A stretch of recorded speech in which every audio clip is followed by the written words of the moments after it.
Hello everyone, welcome to the part 3 of the FPS Multiplayer series. And on this tutorial we're going to make our room system. And let me see the time. Okay, we're going to create our room system. So let's see what we have on the previous tutorials. And let me run the game again and create the server. So create server, connect. Great, so we have our create room button and the basic layout. So let's open up our script and let's basically let this load. We're going to create our room system from the server side, so we can save our rooms and its room details and stuff like that. Okay, so let's think about it. We'll need string arrays to save our room names. So we will we'll save first our room names and secondly room details, which will be the players inside the room and what else? Room players.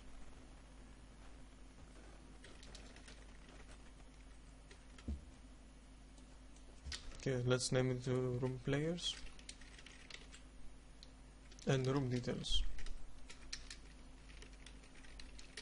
which will have inside the players connected with names,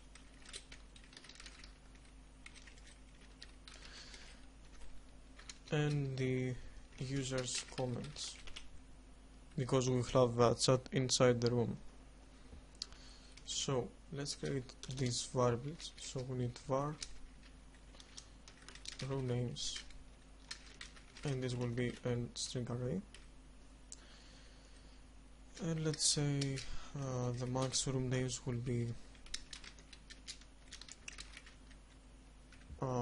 max rooms, basically 100.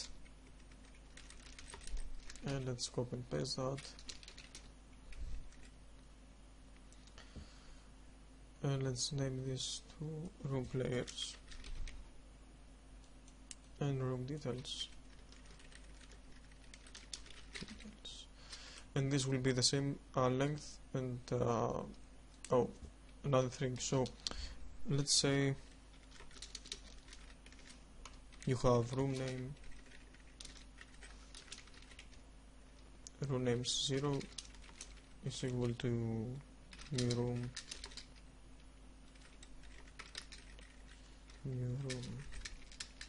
2. We will split this string by this hierarchy, and we have two elements, one with this name and the second one with this name. And the room players 0 will be basically the same for the users. The room players 0 will be the room players for the room names 0. Can we get it? And the same for the room details. So this will be the whole system. Okay, so we have our room here, and let's create a function that stores the room on the array list, and we'll use this. Let me finish it. Function create room will need room name as a parameter and the room creator. Okay, so let me explain what that RPC means. That RPC means that this is not a normal function, it's a network function that runs on the script that it is selected. So You will see what I mean later. So we have create room here, and let's say for loop that checks for any null inside these arrays. So for var I underscore int I less than room names dot length I plus plus. Oh, come on, sorry about that, guys. Let's open it again. We need one for loop because all these arrays are the same on the length. So yeah, so if room names I is equal to empty string, or room names I is equal to null, that means if this room I is null, this will break the array, and we will say like room names I is equal to room name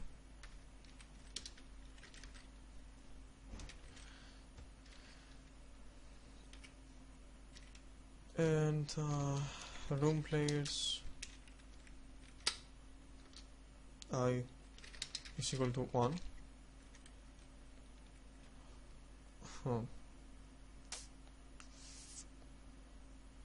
Yeah, this will be on the details, so this will be the room creator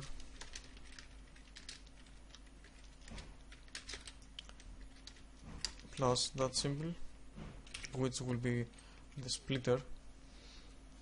So we'll set the room player I equal to our room creator for the start, because we currently have one player connected into the room, and this is the room creator.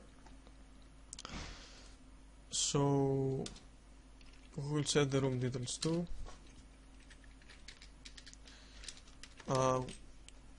the players with username and user comments. Okay, so why am I doing that? Let me think. Okay, guys, that was my fault. We don't need the room players. I give it a thought again, so we don't need that. It's not really necessary, because we store our players with a username inside the room details, so we don't need that. And room details, let's say again, basically let's save something. This symbol will be the username splitter. I don't know if I spelled that correctly. And this dollar symbol will be the comments splitter. So this will be something like that. User 1, user 2, and comment. Yeah, we'll also need something to split the comments between the username and the comment, so let's say will be this simple. Split between username and comment, and this will be user. Okay, this is new comment, and this symbol on the next, and user 1 hey, yeah. So this is how it will be stored. So when the room is created, we'll do again the same with the username. So room creator plus the symbol and we have no comments, so yeah, we just have the function to create our room and the room details. And let's create another one that destroys the room.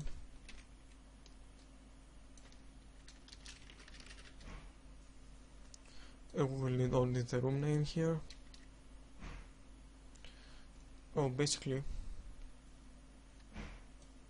let's do another check if the room already exists. If room names I is equal to room name,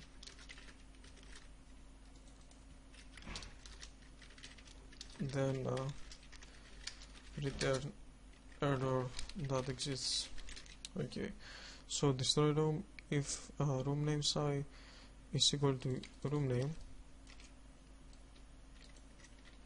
then the room name I is equal to empty string and the room details also to an empty string, and we break here our function, so we won't change any other array element. So let's check something here. Okay, go to your room script and let's add the function that the command that sends the RPC to the server,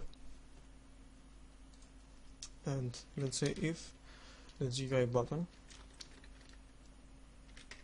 then network.rpc network the RPC. That means we will send a message or whatever to the RPC that we have selected on these brackets, and this is why we'll use the RPC here. So put inside the codes the create room RPC mode.server. That means we'll send this message only to the server. We have other modes like RPC.all, .others, .all buffered, and stuff like that. We will use that later on the other tutorials. So RPC mode.server, and we need the room name and the room creator. So let's say for the room name, for example, for testing new room, and the room creator user1. Okay, and let's check that. Oh, so we already have the network view here. That network view helps us to use these network view RPC functions. Okay, so here our room details and room names inside the inspector. So let's build it.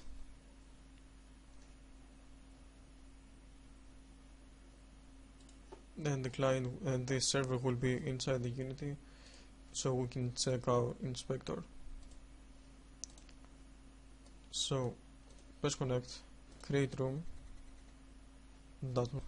Okay guys, so the error was on the line 12.